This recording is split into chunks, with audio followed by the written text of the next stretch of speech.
आज के वीडियो में हम जानेंगे पीपीएफ और ईपीएफ में क्या डिफरेंस होता है। पीपीएफ और ईपीएफ सभी लोगों ने सुना होता है, लेकिन मेन डिफरेंस क्या होता है ये लोगों में वो कंफ्यूजन होती है। तो आज के इस वीडियो में हम इसी के बारे में डिस्कस करेंगे, जिससे आपको सभी जो आपकी कंफ्यूजन है वो क्लियर हो जाएगी। तो चलिए स्क्रीन की तरफ चलते हैं और जान लेते हैं ईपीएफ और पीपीएफ में क्या डिफरेंस है।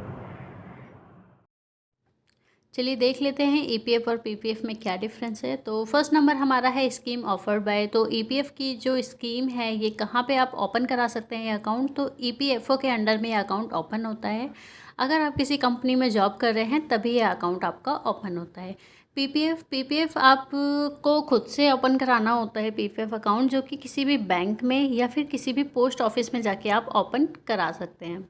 सेकेंड नंबर है ये इंट्रोड्यूस कब किया गया था। तो ईपीएफ आपका 1952 में आया था और पीपीएफ आपका 1968 में आया था। ईपीएफ में कौन इन्वेस्ट कर सकता है, तो ईपीएफ में अगर आप एम्प्लॉय हैं या वर्कर हैं किसी कंपनी में और उस कंपनी में 20 एम्प्लॉय या 20 एम्प्लॉय से ज़्यादा लोग काम करते हैं, तो ये कंपनी वालों की रिस्पॉन्सिबिलिटी होती है कि वो आपका अकाउंट ओपन करें। ठीक है, यहाँ पर आपको खुद से नहीं कराना होता। लेकिन पीपीएफ में ऐसा कुछ भी नहीं है। पीपीएफ के लिए आपको किसी भी बैंक में जाके खुद से ओपन कराना होगा या फिर किसी भी पोस्ट ऑफिस में जाके आपको ये खुद से ओपन कराना होगा। ईपीएफ जो है वो कंपलसरी हो जाता है, लेकिन पीपीएफ आप ऑप्शनल है। आपकी चॉइस है कि आप अगर बचत करना चाहते हैं तो आप ये पीपीएफ अकाउंट ओपन करा सकते हैं। अकाउंट की बात की जाए तो ईपीएफ आप 1 पर्सन 1 अकाउंट, मतलब आप एक से ज़्यादा अकाउंट ओपन नहीं करा सकते ईपीएफ में। और पीपीएफ के केस में भी ऐसा ही है, अगर आपने एक अकाउंट ओपन कराया है तो आप दूसरा नहीं करा सकते। और यहाँ पे जॉइंट अकाउंट भी आप ओपन नहीं करा सकते। ठीक है, जैसे आपका पैन नंबर होता है आपका इंडिविजुअली, ऐसे ही आपका ये अकाउंट नंबर भी इंडिविजुअली होगा। इन्वेस्टमेंट की बात की जाए तो ईपीएफ में आपकी जितनी सैलरी होगी उसका 12% यहाँ पे काट के डिपॉजिट किया जाएगा, जो कि कंपनी का काम होगा। लेकिन पीपीएफ में आपके ऊपर डिपेंड करता है कि आप 500 से लेके 1.5 लाख रुपए तक पूरे साल में आप जमा करा सकते हैं।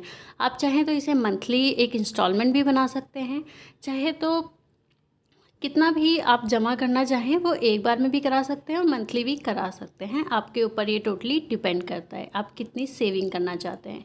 इंटरेस्ट रेट ईपीएफ में आपको 8 से 9% के बीच में इंटरेस्ट मिल जाता है, जो कि चेंज होता रहता है हर साल।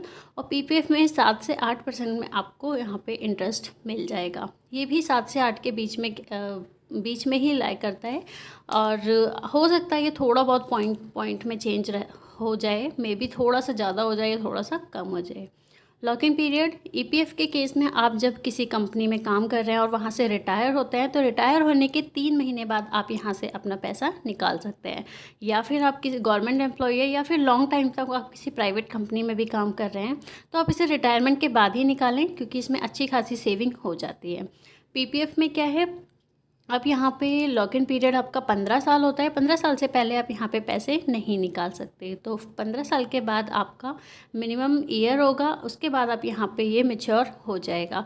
इन केस आप चाहते हैं कि 5 साल 10 साल 15 साल 5 के मल्टीपल में आप इसे बढ़ाना चाहते हैं, तो वो भी आप कर सकते हैं। ठीक है, इसके बाद बात कर ली जाए टैक्स ऑन विड्रॉल।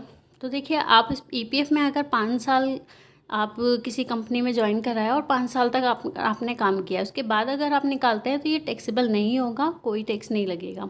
अगर आप पहले ही निकालते हैं तो ये टैक्सेबल हो जाएगा आपका। और किस किस पर्पज़ से आप यहाँ पहले ही निकाल सकते हैं, तो कुछ पर्पज़ हैं जो आपको मालूम होना चाहिए। शादी से रिलेटेड है, एजुकेशन से रिलेटेड है, कोई इमरजेंसी आ गई है आपको, या फिर मेडिकल से रिलेटेड है, तब इस केस में आप यहाँ पे निकाल सकते हैं। पीपीएफ में आप कोई पैसा नहीं निकाल सकते, हाँ, लेकिन आपको यहाँ पे लोन मिल सकता है पीपीएफ के अगेंस्ट में, जो कि आपके बैंक वाले या पोस्ट ऑफिस से ही मिल जाएगा। अब डिडक्शन की बात कर ली जाए तो एटीसी में ईपीएफ में भी डिडक्शन मिल जाती है और पीपीएफ में भी मिल जाती है, जो कि 1.5 लाख तक आप यहाँ पे डिडक्शन ले सकते हैं।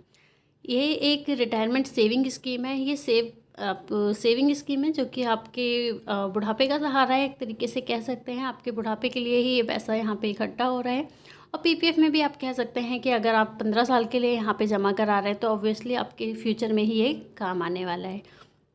लोन ईपीएफ के केस में आप पैसे निकाल सकते हैं या फिर एडवांस ले सकते हैं, लेकिन ईपीएफ के केस में तो मैंने बता दिया, पीपीएफ के केस में आप यहाँ पे लोन ले सकते हैं 25% तक, जितना आपने जमा कराया हुआ है।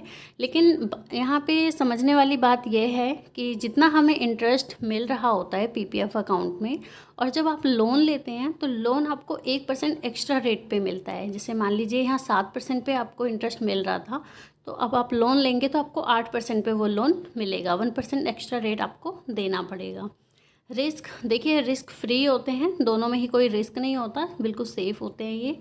और कंपनी, जैसा कि मैंने बताया आपको, जिस कंपनी में 20 या 20 से ज़्यादा एम्प्लॉय होते हैं उनके लिए, उस कंपनी के लिए ये कंपलसरी हो जाता है। ईपीएफ के केस में क्या होता है कि जब आपका अकाउंट ओपन कराया जाता है तो आपको यूएन नंबर मिलता है जो कि 12 डिजिट का होता है। लेकिन पीपीएफ अकाउंट अगर आप ओपन कराते हैं तो ये जैसे बैंक अकाउंट नंबर होता है वैसे ही आपको एक अकाउंट नंबर दे दिया जाता है, जो कि पीपीएफ अकाउंट नंबर आप बोल सकते हैं। तो ये थे कुछ बेसिक और इम्पॉर्टेंट पॉइंट्स जो कि ईपीएफ और पीपीएफ के बारे में थे। ऐसे ही मैंने ईपीएफ की एक इंडिविजुअल वीडियो बनाई हुई है, पीपीएफ की इंडिविजुअल वीडियो बनाई हुई है, आप उन्हें भी देख सकते हैं। ऐसे ही बहुत सारी वीडियोस हैं जिनका लिंक मैं प्लेलिस्ट में दे दूँगी, और प्लेलिस्ट में आप देख सकते हैं, और डिस्क्रिप्शन में मैं लिंक दे दूँगी, आप वहाँ जाके देख सकते हैं। मिलते हैं नेक्स्ट वीडियो में, जब तक के लिए